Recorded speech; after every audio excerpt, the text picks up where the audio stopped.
Agar sizda ham tos sohasida, ya'ni qovuqlar sohasida og'riqlar kuzatilsa,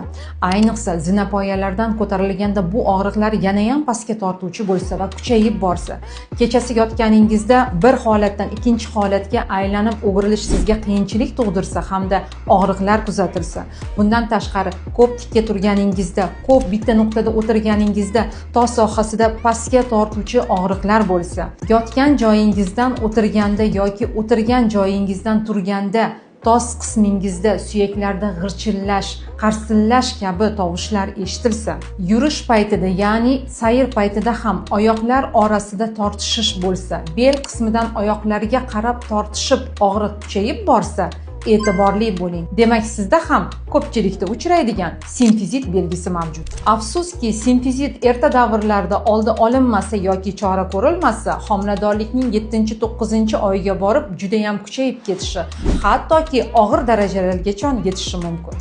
Simfizitning eng og'ir asoratlaridan biri bu keser va kesish usuli orqali tug'ruqni amalga oshirishdir va bundan tashqari, agar simfizitning og'ir darajasi kuzatilsa-yu, vaqtida kesarcha kesish yo'li bilan tug'ruq o'tkazilmasa, afsuski, ayollarimiz tug'ruqdan keyin hattoki 3 oydan 6 oygacha yurolmay qolishlari ham mumkin. Bu og'ir asorat hisoblangan simfizitni oldini olish choralari albatta mavjud va ularni sizlar uchun maxsus opisaniyada yozib qoldiraman.